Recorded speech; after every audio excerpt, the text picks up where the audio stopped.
Sana naman mawala na lahat ng kamalasan dito sa Apex para maging happy na ang lahat.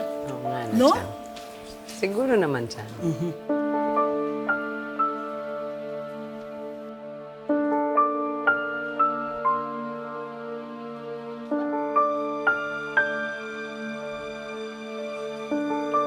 Lynette, granted. May nakapasok na isang malas, oh.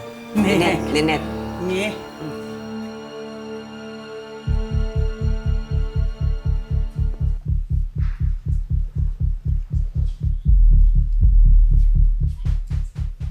Kung pumunta ka dito para manggulo, umalis ka na. Lalo na't marami kang dalang malas. Alam mo, pag natamaan ka ng holy water, malamang masunog ka. Nakakaya kay Father. Kaya umalis ka na. You're right, Giselle. Pwede naman talaga akong manggulo. Lalong-lalo na sa pagsuspenyo sa apo ko. Pero ang galit, I'll unleash that some other way. You'll see. Besides, hindi naman ako pumunta dito para manggulo. As a matter of fact, may dala akong makakatulong sa Apex. I'm sorry, Father. Pero hindi sapat ang holy water para pangtaboy ng malas. May alam ako na mas mabisa. At may kilala ako na makakatulong sa atin. As a matter of fact, dala ko siya ngayon.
present the face behind the mask.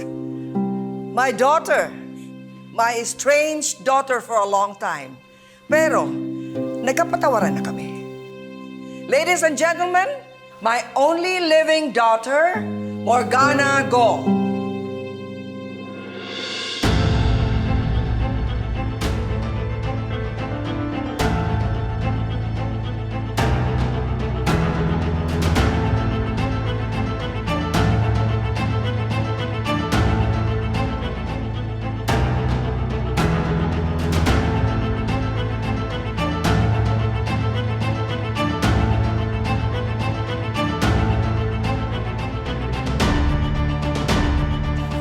Kamang kamukha ni Moira, Chang.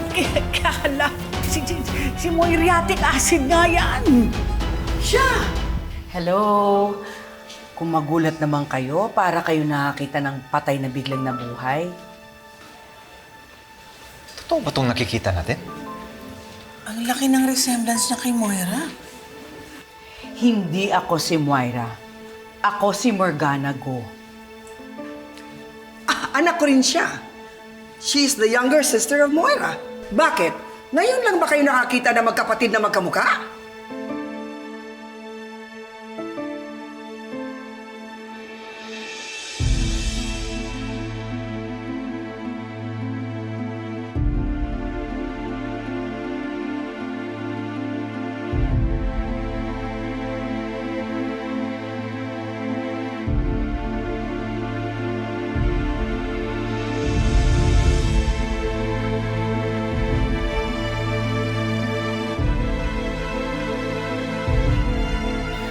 Para matigil na yung mga suspicions nyo, magpapakilala ko ng maayos. Ni hao, wo shi, Morgana Go. I'm pleased to meet all of you.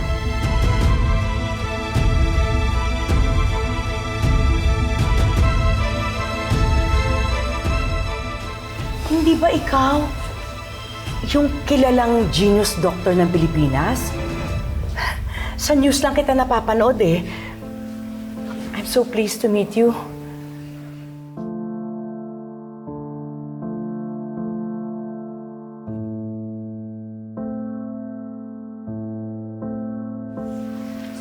Dr. Annalyn Santos po. Siyempre, sino ba naman ang hindi nakakilala kay Doktora Annalyn Santos? Alam mo, hindi niya lang kamukha si Moira, kaboses niya pa. I agree. Pero, patay na si Moira. Imposibleng siya yan.